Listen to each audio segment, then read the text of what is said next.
All right. A Moment with Bob, brought to you by your friends at Offshore Drilling. This one is God, or whoever, bless you, Mr. Vonnegut. Hey, Mike, 47 years ago, I bailed out of a medieval English lit class just in time and took a modern satire class instead. I knew I'd get an easy A because how hard could it be? Read a couple of books, answer questions about the books I'd just read, and then I'd maintain a high grade average. Guys that didn't keep their grades up were destined to become soldiers instead of students. Without a high enough grade point average, you could get pretty drafty going to college in those days.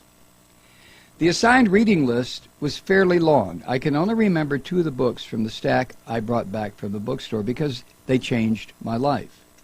To be more precise, they changed the way my brain worked. They were The Magic Christian by Terry Southern and God Bless You, Mr. Rosewater by Kurt Vonnegut. Both books are about money. The Magic Christian was published in 1959, but it could have been written during any time in human history because people have always made fools of themselves for money. God Bless You, Mr. Rosewater is a uniquely American story because it points out with laser-like precision how fortunes were originally made in the U.S. by psychopathic opportunists and then maintained by cadres of sociopathic lawyers. The problem with writing about satire or comedy is that it's a losing proposition. As Mark Twain wrote, quote, "Explaining humor is a lot like dissecting a frog. You learn a lot in the process, but in the end, you kill it." To say The Magic Christian is about how people humiliate themselves for money and everybody has their price, or that God Bless You, Mr. Rosewater is about the inherent evil of income equality, is essentially draining the life out of the books and pumping them full of formaldehyde. But here we all are in the American spring of 2016, and I thought it was time to revisit God Bless You, Mr. Rosewater, because the United States, again, seems doomed to elect as its president a billionaire or a millionaire, both of whom do not give a flying fuck about what happens to 99% of the people. As Lee Camp said after the New York primary, plutocracy is kicking ass. I'm not going to explain anything Vonnegut wrote. I'm going to copy and paste his words to try to keep the bloodletting to a minimum. Elliot Rosewater writing to his inheritors about the history of the Rosewaters, from Vonnegut. Thus did a handful of rapacious citizens come to control all that was worth controlling in America. Thus was the savage and stupid and entirely inappropriate and unnecessary and humorless American class system created. Honest, industrious, peaceful citizens were classed as bloodsuckers if they asked to be paid a living wage. And they saw that praise was reserved henceforth for those who devised means of getting paid enormously for committing crimes against which no laws had been passed.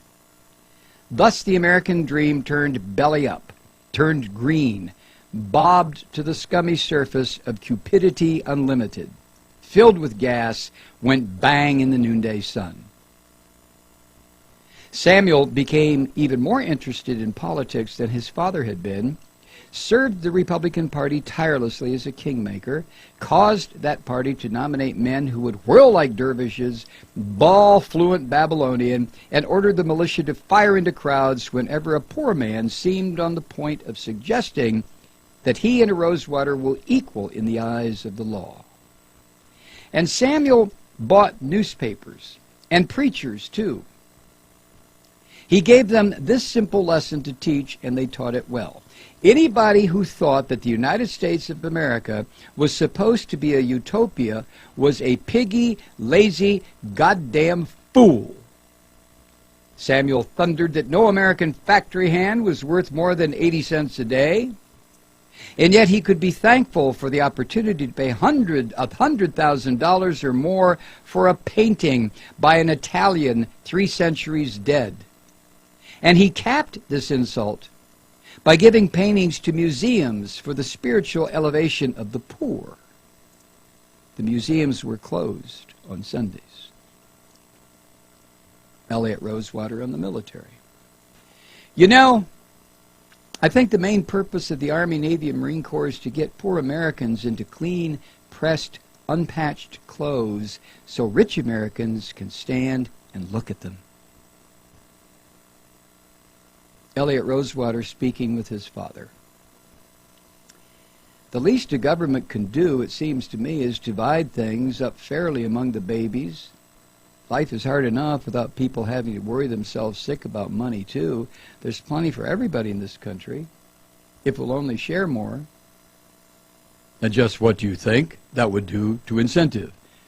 You mean fright about not getting enough to eat? About not being able to pay the doctor? About not being able to give your family nice clothes, a safe, cheerful, comfortable place to live, a decent education, and a few good times? You mean shame about not knowing where the money river is? The what? The money river, where the wealth of the nation flows. We were born on the banks of it, and so were most of the mediocre people we grew up with, went to private schools with, sailed and played tennis with. We can slurp from that mighty river to our heart's content, and we even take slurping lessons so we can slurp more efficiently. Slurping lessons? From lawyers, from tax consultants, from customers' men. We're born close enough to the river to drown ourselves and the next 10 generations in wealth simply using dippers and buckets. But we still hire the experts to teach us the use of aqueducts, dams, reservoirs, siphons, bucket brigades, and the Archimedes screw. And our teachers in turn become rich, and their children become buyers of lessons in slurping. I wasn't aware that I slurped. Born slurpers never are. It's still possible for an American to make a fortune on his own. Sure, provided somebody tells him when he's young enough that there is a money river, that there's nothing fair about it, that he had damn well better forget about hard work and the merit system and honesty and all that crap and get to where the river is. Go where the rich and the powerful are, I'd tell them, and learn their ways. They can be flattered and they can be scared. Please them enormously or scare them enormously, and one moonless night they will put their fingers to their lips, warning you not to make a sound, and they will lead you through the dark to the wildest, deepest river of wealth ever known to man. You'll be shown your place on the riverbank and handed a bucket all your own. Slurp as much as you want, but try to keep the racket of your slurping down. A poor man might hear.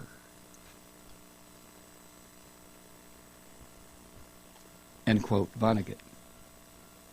I plan to reread more of Vonnegut's books. Cat's Cradle, Player Piano, Breakfast of Champions are at the top of the list. But reading too much of Vonnegut, for me, leads to melancholy.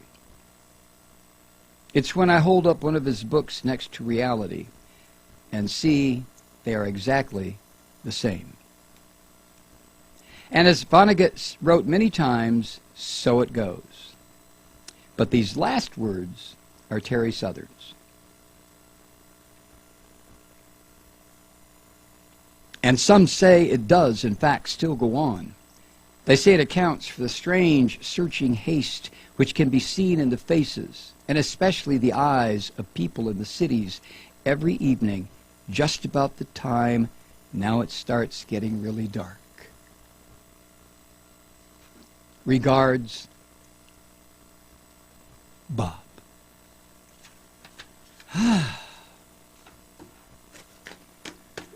Another Moment with Bob and Kurt Vonnegut and Terry Southern, brought to you by your friends at Offshore Drilling and Mountaintop Removal.